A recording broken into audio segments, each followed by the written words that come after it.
मंत्री केटीआर ने आज उप्पल चौरस्ते पर रुपए 36.50 करोड़ की लागत से बने स्काईवॉक का उद्घाटन किया और इसी के निर्माण से हैदराबाद शहर में जंक्शन पर यातायात की समस्याएं हल हो जाएगी और पैदल चलने वालों के लिए भी आसानी होगी। राज्य के कृषि मंत्री सिंगिरेड्डी निरंजन रेड्डी ने यह कहा है कि बरसात के मौसम में रायतु बंधु जमा हो रहा है। रायतु बंधु ने कहा है कि पहले दिन 55,081 किसानों के खातों में 642.52 करोड़ 22 लाख रुपए जमा किए गए हैं। मंत्री ने कहा है कि मुख्यमंत्री केसीआर के अनुसार रायतु बंधु निधि जमा करना शुरू हो गया है। निरंजन रेड्डी ने कहा है कि हर दिन एकड़ के हिसाब से किसानों के खाते में राशि जमा की जा रही है। मंत्री ने कहा मुख्यमंत्री केसीआर के अनुसार रायतु बंधु निधि जमा करना शुरू हो गया है। निरंजन रेड्डी ने कहा है कि हर दिन एकड़ के हिसाब से किसानों के खाते में राशि जमा की जा रही है। तेलंगाना के मुख्यमंत्री केसीआर महाराष्ट्र में बीआरएस पार्टी को मजबूत करने को सर्वोच्च प्राथमिकता दे रहे हैं और इसी के तहत वह आज और कल 2 दिनों के लिए महाराष्ट्र का दौरा करेंगे। सीएम केसीआर प्रगति भवन से 600 गाड़ियों के विशाल काफिले के साथ ही महाराष्ट्र के पंढरीपुरम के लिए रवाना हुए हैं। पूर्व सांसद वेणुगोपालाचारी और सरकारी सचेतक बालिका सुमन महाराष्ट्र बीआरएस नेताओं के साथ ही केसीआर की यात्रा व्यवस्था का समन्वय कर रही है। महाराष्ट्र के पूर्व विधायक शंकर डोंगरे और बीआरएस किसान सेल महाराष्ट्र शाखा के संयोजक मानिक कदम देखरेख कर रहे हैं। महाराष्ट्र की अपनी यात्रा के बाद केसीआर उस्मानाबाद, दराशिव और हवाई अड्डे पहुंचेंगे और विशेष उड़ान से हैदराबाद लौटेंगे। बीआरएस विधायक, एमएलसी और अन्य प्रमुख नेता केसीआर के साथ महाराष्ट्र गए हैं। उप्पल रिंग रोड के उद्घाटन में जाने से मंत्री केटीआर को रोकने के लिए बीजेपी नेताओं ने धरना दिया और उन्होंने KTR down down go back के नारे लगाए हैं। इससे उप्पल रिंग रोड पर तनावपूर्ण माहौल बन गया और पुलिस ने बीजेपी नेताओं को गिरफ्तार किया है। केटीआर उप्पल के विकास के लिए काम नहीं कर रहे हैं तो वह उद्घाटन समारोह में क्यों आ रहे हैं? उप्पल के पूर्व विधायक प्रभाकर ने सवाल किया। मंत्री केटीआर ने कहा था कि वह रामंतापुर की गोद लेंगे तो वह गोद क्यों नहीं ले रहे हैं? उन्होंने आलोचना करी कि उप्पल में एक भी गरीब क्यों न्याय नहीं मिला है। आरोप है कि तमाम योग्यताओं के बावजूद दलित बंधु को नौकरी देने के लिए अधिकारी रिश्वत ले रहे हैं। बीजेपी नेता इस बात से नाराज थे कि जाति प्रमाण पत्र देने के लिए भी रिश्वत मांगी जा रही है।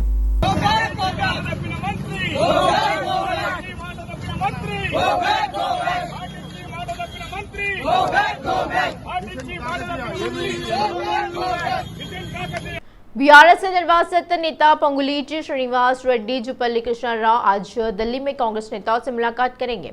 आज शाम दोनों नेता शिष्टाचार के तौर पर कांग्रेस नेता राहुल गांधी से मुलाकात करेंगे। खबर है कि उससे पहले कई वरिष्ठ नेताओं से मुलाकात कर सकते हैं। पोंगुलेटी और जुपल्ली के साथ कांग्रेस नेताओं से उनके प्रमुख समर्थक मुलाकात करेंगे। इसी पृष्ठभूमि में टीपीसीसी अध्यक्ष रेवंत रेड्डी और कई वरिष्ठ नेता दिल्ली पहुंचे और पार्टी नेता राज्य का प्रतिनिधित्व करने वाले सांसदों के साथ साथ जना रेड्डी, शब्बीर अली और रेणुका चौधरी समेत 12 वरिष्ठ नेताओं के साथ विशेष बैठक करेंगे। जानकारी मिली है कि इसी मौके पर राज्य की ताजा घटनाक्रम, राजनीतिक हालात और पार्टी की प्रगति जैसे विषयों पर चर्चा होगी।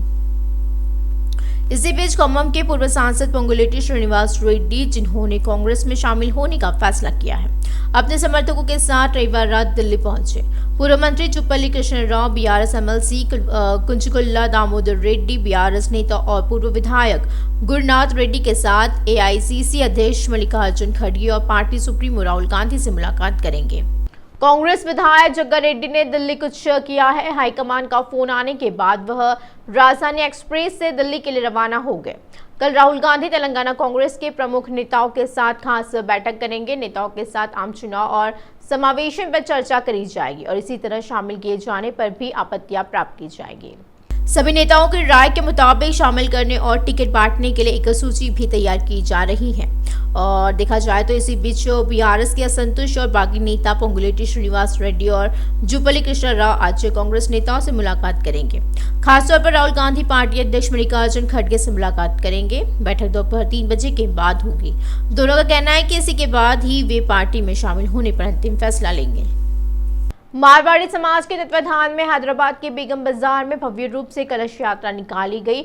बेगम बाजार की सभी सड़कें जय श्री कृष्ण के उद्घोष से गूंजती रही है।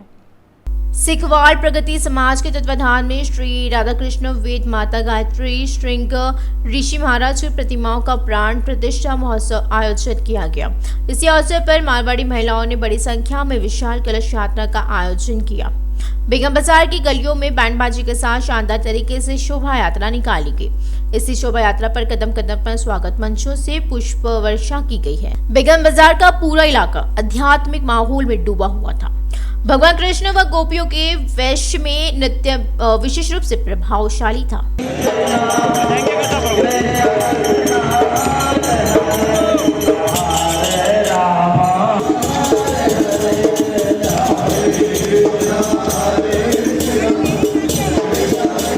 सभी भक्तों को हार्दिक अभिनंदन।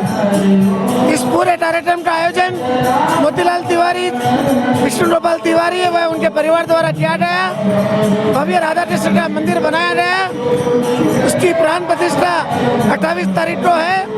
आज, कल और परसों 3 दिन का कार्यक्रम है। मैं सभी भक्तों से विनती करता हूँ ज्यादा से ज्यादा संख्या में पधारे और यहाँ जो भी भक्त लोग आए उन सबको हार्दिक अभिनंदन, धन्यवाद।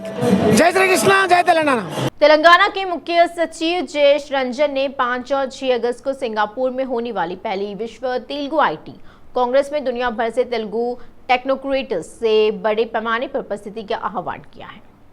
विश्व तेलुगु आईटी महासभा के माध्यम से 100 से अधिक देशों में आईटी दिग्गजों के प्रतिनिधि, तेलुगु राज्यों के विशेषज्ञ, निवेशक, स्टार्टअप और टेक्नोक्रेट उपस्थित रहेंगे। उन्होंने महासभाओं के संदर्भ में दुनिया भर के तेलुगु टेक्नोक्रेट्स को एक खुला पत्र लिखा। उन्होंने कहा कि दुनिया भर के विभिन्न देशों और घरेलू स्तर पर तेलुगु राज्यों से संबंधित आईटी विशेषज्ञों, निवेशकों और स्टार्टअप को एक साथ लाने के लिए संदीप कुमार मखतला के नेतृत्व में विश्व तेलंगाना आईटी परिषद WTISTC का गठन किया गया था। YSRTP प्रमुख शर्मिला ने सीएम के सीआर पर आरोप लगाया कि उनके विधायकों ने दलित बंधु में कमीशन लिया और फिर से उनके हाथों में ताले दे गए। केसीआर ने कहा कि लोगों ने कितना खाया और कैसे योग्य लोगों को चुनने की जिम्मेदारी फिर से आयोग के विधायकों को दी गई है। इसी का पूरा हिसाब किताब उनके पास है। निर्वाचन क्षेत्र के लिए 1100 लोगों का मतलब 55 करोड़ रुपए है। भले ही प्रत्येक विधायक आधा कमीशन लेता हो, लेकिन उन्होंने कहा है कि 100 विधानसभा क्षेत्रों में यह 6000 करोड़ रुपए होगा। वे इस बात से निराश थे कि केसीआर ने विधायकों को कमीशन लेने और चुनाव में खर्च करने का बम्पर ऑफर दिया था। उन्होंने आलोचना करते हुए कहा है कि अगर विधायकों का भ्रष्टाचार उजागर हुआ है तो उन्हें डर है कि विधायक केसीआर के भ्रष्टाचार के खिलाफ हो जाएंगे। शर्मिला ने मांग करी है कि दलित रिश्तेदारों के लाभार्थियों का चयन कलेक्टरों के नियंत्रण में किया जाना चाहिए। जवाहरनगर के डबल बेडरूम घरों का निरीक्षण टीपीसीसी के वरिष्ठ प्रवक्ता सिंगरेड्डी हर्षवर्धन रेड्डी ने किया है। मेडचल निर्वाचन क्षेत्र के विभिन्न क्षेत्रों में निर्वाचन क्षेत्र के लोगों की स्थानीय भूमि पर बनाए जा रहे डबल बेडरूम घरों को स्थानीय लोगों को आवंटित करने के बजाय निर्वाचन क्षेत्र के निवासियों को आवंटित किया जा रहा है। जवाहरनगर नगर निगम ने आज कांग्रेस पार्टी के नेताओं के साथ जवाहरनगर में निर्माणाधीन डबल बेडरूम मकानों का निरीक्षण किया। बाद में उन्होंने सरकार के खिलाफ विरोध प्रदर्शन किया और इसी कार्यक्रम में निर्वाचन क्षेत्र कांग्रेस पार्टी बी ब्लॉक अध्यक्ष वेमुला महेश गौड़, घनपुरम गांव के सरपंच पद्म गोपाल रेड्डी, कार्तिक रेड्डी और अन्य ने भाग लिया। जय कांग्रेस, जय कांग्रेस, जय कांग्रेस, जय कांग्रेस। डबल बेडरूम इल्लानु, डबल बेडरूम इल्लानु, डबल बेडरूम इल्लानु, डबल बेडरूम इल्लानु, डबल बेडरूम इल्लानु। जय कांग्रेस, जय कांग्रेस। పోరాడదాం మనది। 2 दिन पहले चिंतल के श्रीनिवास नगर में हाइड्रोलिक जैक की मदद से बिल्डिंग को उठाने की कोशिश करी गई और सुबह 5 बजे तक पूरी बिल्डिंग ढा दी गई है। कल शाम 4 बजे तोड़फोड़ शुरू हुई। अधिकारियों ने रात भर मेहनत करी और जेसीबी की मदद से पूरी इमारत को ध्वस्त कर दिया। नागेश्वर राव नामक एक व्यक्ति जिसने सोचा कि उसका घर कुतुबुल्लापुर सर्कल श्रीनिवास नगर में सड़क से नीचे है, ने 25 साल से भी कम समय पहले बनी G+2 इमारत को चौकी की मदद से ऊपर उठाने की कोशिश करी और इसी क्रम में उनका भवन पास के मकान की तरफ झुक गया। जीएचएमसी को मामले की जानकारी मिली और उसने आज बिना किसी दुर्घटना के इसी पूरी तरह से ध्वस्त कर दिया है। सरकारी स्कूलों में बुनियादी ढांचे के साथ साथ निजी स्कूलों में फीस नियंत्रण की मांग करते हुए एबीवीपी के प्रदेश नेताओं ने अखिल भारतीय छात्र संघ से मेडचल जिले में वृत्ति व्यवसाय के अपहरण के प्रयास का खुलासा। पिरजादीगुड़ा के वृत्तीय व्यवसायी अविनाश रेड्डी का अपने बचपन की दोस्त और निजी कर्मचारी अंशिता के साथ प्रेम संबंध चल रहा था। उस वक्त उन्होंने अविनाश रेड्डी से 25 लाख रुपए उधार लिए थे। मेडचल थाने के अंतर्गत सोत, शमशाबाद और मेडचल पुलिस ने संयुक्त अभियान चलाया है और इसी कार्रवाई में पुलिस अधिकारियों ने 210 किलो गांजा जब्त किया।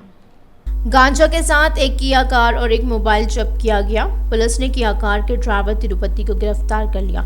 मेडचल पुलिस अधिकारियों ने बताया कि जब्त किए गए गांजे की कीमत 60 लाख से ज्यादा है। मेडचल जिले के किसरा मंडल के दमईगुड़ा नगर पालिका अंतर्गत Rajiv Gandhi memorial mega cricket tournament का आयोजन किया गया है। टीपीसीसी के आधिकारिक प्रवक्ता सिंगरेड्डी हरिवर्धन रेड्डी ने युवाओं के लिए दमईगुड़ा नगर कांग्रेस पार्टी के तत्वाधान में एक क्रिकेट टूर्नामेंट शुरू किया है। इसी कार्यक्रम में मेडचल निर्वाचन क्षेत्र के कांग्रेस पार्टी के नेता और कार्यकर्ता शामिल हुए।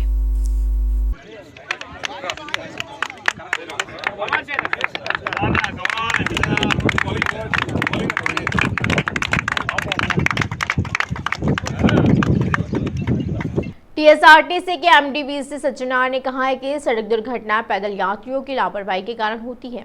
उन्होंने कहा कि हाल ही में हैदराबाद में ये सड़क दुर्घटनाएं हुई है और लोग जल्दी जाने की उत्सुकता में बिना इधर उधर देखे सड़क पार कर रहे हैं। भारतीय जनता पार्टी के राष्ट्रीय अध्यक्ष जेपी नड्डा द्वारा तेलंगाना में पार्टी की स्थिति और मजबूत बनाने के उद्देश्य से सभाएं आयोजित की जा रही है और उन्होंने नागर कर्नूल में आयोजित सभा के दौरान बीआरएस पर जमकर निशाना साधा है। उन्होंने बीआरएस को भ्रष्टाचारी राक्षसों का समूह बताया है।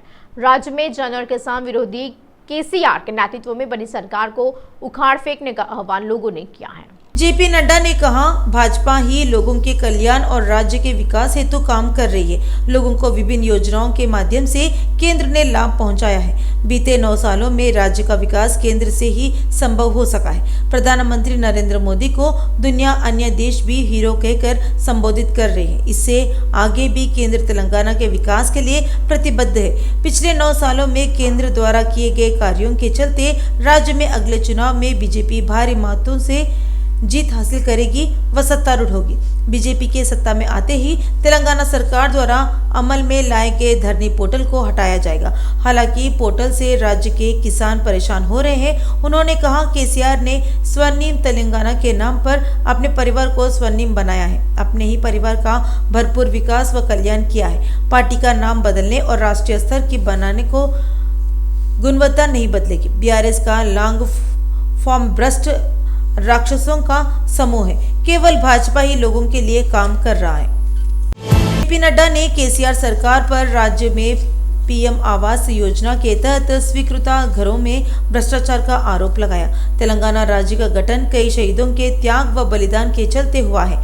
वहीं केसीआर ने केवल अपने ही परिवार की आर्थिक स्थिति सुधार में अपने 9 साल का समय बिताया है। यह आरोप उन्होंने रविवार की शाम नागर कर्नूल डिस्ट्रिक्ट सेंटर में नव संकल्प ओपन हाउस के दौरान आयोजित जनसभा में लगाया है। उन्होंने कहा, देश में विपक्षी दल प्रधानमंत्री मोदी के खिलाफ एकजुट हो रहे हैं और उनकी सारी कोशिशें फोटो सेशन तक सीमित है कि कांग्रेस, राजद, समाजवादी पार्टी, टीएमसी और शिवसेना यूबीटी ठाकरे पार्टियों के साथ साथ अपने परिवार को बचाने के लिए बेचैन है और केवल भाजपा ही देश के लोगों के कल्याण के लिए काम कर रही है। वे मोदी द्वारा किए गए विकास की आलोचना नहीं कर सकते, लेकिन विपक्ष उनकी जाति के नाम पर बहाना बनाने की कोशिश कर रहा है। प्रधानमंत्री आलोचना को जहर के समान निगलते हुए देश की जनता के लिए लगातार काम कर रहा है।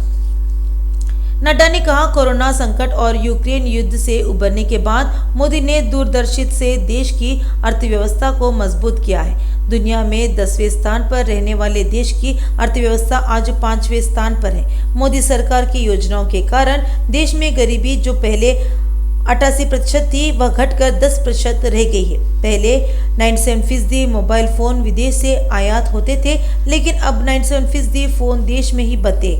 दुनिया भर में नेता ग्लोबल लीडर कहकर मोदी की तारीफ कर रहे हैं। राष्ट्रीय अध्यक्ष ने कहा, केंद्र तेलंगाना के विकास के लिए प्रतिबद्ध है। मोदी सरकार ने सिर्फ 9 साल में वो काम कर दिखाया है जो देश की आज़ादी के बाद से 65 साल में नहीं हो सका। 65 वर्षों में तेलंगाना में कुल 2500 किलोमीटर अगर राष्ट्रीय सड़कों का जाल बिछाया जाए तो भाजपा के 9 साल के शासनकाल में 2500 किलोमीटर सड़कें बनाई गई है। हाल ही में प्रधानमंत्री मोदी के हाथों राज्य में 11,000 करोड़ रुपए के विकास कार्य शुरू किए गए हैं। सिकंदराबाद रेलवे स्टेशन का आधुनिकीकरण किया गया है और नए एमएमटीएस ट्रेन उपलब्ध कराई गई है। सिकंदराबाद से तिरुपति और विशाखापट्टनम तक 200 भारत ट्रेन चल रही है।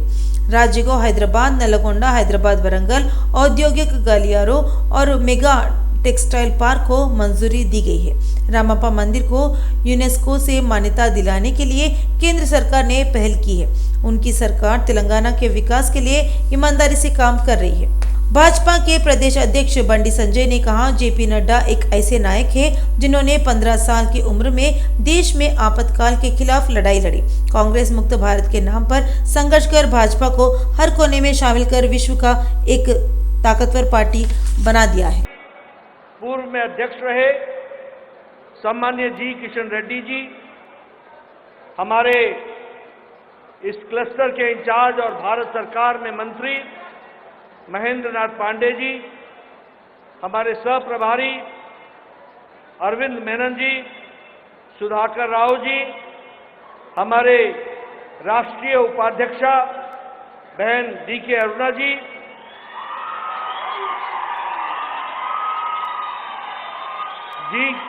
हमारे जितेंद्र रेड्डी जी, विश्वेश्वर रेड्डी जी, हमारे सभी वरिष्ठ साथीगण जो मंच पर विराजमान हैं, सांसदगण, विधायकगण और यहां नगर कुर्नूल में एकत्र आए इतनी बड़ी संख्या में देवियों और सज्जनों और मेरे युवा साथी, नौजवान साथी और मीडिया के मेरे साथी, प्रिंट मीडिया और इलेक्ट्रॉनिक मीडिया के मेरे साथी, मेरा ये सौभाग्य है कि मुझे आज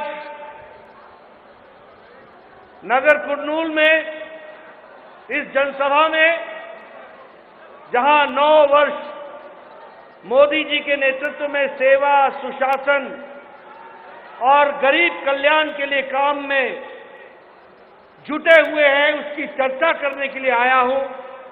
तो सबसे पहले मैं यहां पर इस शक्तिपीठ मां जोगुलांबा को नमन करते हुए अपनी बात को प्रारंभ करता हूं। मित्रों, यहां उमा महेश्वरम स्वामी मंदिर, उसे भी नमन करते हुए और पवित्र कृष्णा नदी को भी याद करते हुए अपनी बात को प्रारंभ करता हूं। मित्रों, मैं बैठा बैठा याद कर रहा था कि किस अरमान से, कितने अरमानों को लेकर हम सब लोगों ने तेलंगाना का निर्माण किया था। यहां मंच पर बैठे हुए मेरे बहुत से ऐसे साथी हैं जिन्होंने तेलंगाना के लिए आंदोलन में अपना सर्वस्व लगा दिया और तेलंगाना को राज्य के रूप में स्थापित करने में कोई कसर नहीं छोड़ी।